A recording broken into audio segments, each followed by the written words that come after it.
मेरा नाम निधि है। जैसा सर ने आपको बता दिया, पेशे से मैं इंजीनियर हूँ और शौकिया तौर पर कभी कभी लिखती हूँ।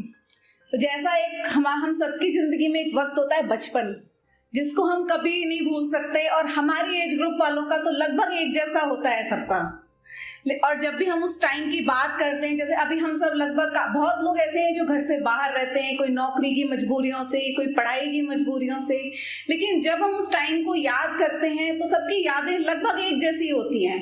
मैं भी एक वक्त था जब घर से बाहर रहा करती थी, तो जब पहली बार घर गई थी तो कुछ फीलिंग मेरे अंदर आई थी अपने उन दिनों को याद करके, जिनको हम अपना गोल्डन टाइम बोल सकते हैं। तो मैंने कुछ लाइनें लिखी थी उस वक्त, तो वो मैं आज आपको एक बार सुनाना चाहती हूँ, जो मेरी पहली कविता थी मेरी जिंदगी की। आज एक वक्त बाद कलम फिर चल पड़ी है उस बीते वक्त को पन्ने पर उतारने को, जो वक्त चाहकर भी नहीं लौट सकता यादों के अलावा उस बचपन के एहसास माँ के आंचल को।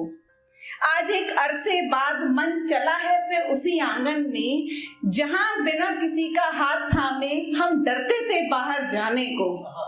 जब बैठते हैं उस वक्त को अपने ख्यालों में लेकर, तब सोचते हैं कितना ललचाते थे एक टॉफी पाने को।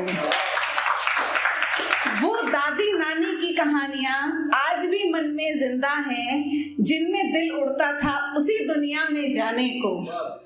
भाई बहन की नोक झोंक के बिना दिन अधूरा था, जैसे शैतानी ही की हो बस पापा की डांट खाने को। जब अपनी गुल्लक सबसे प्यारी चीज होती थी, एक एक रुपया जमा करते थे उस गुल्लक को भरने को।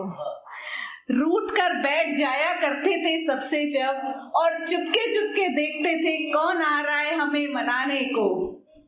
घर में मेहमानों का आना जैसे त्योहार हुआ करता था, उनके जाते वक्त मचल जाते थे साथ जाने को। उनका दिया वो 10 का नोट भी अमूल्य पूंजी हुआ करता था, मिलते ही दुकान पर भाग जाते थे मनपसंद चीज लाने को। छुट्टियों में नानी के घर भी पिकनिक से कम नहीं होता था जाना, खूब शैतानियों के बाद भी वहां कोई नहीं था डांट लगाने को। आज एक अरसे के बाद फिर कलम चल पड़ी है उस वक्त को पन्ने पर उतारने को।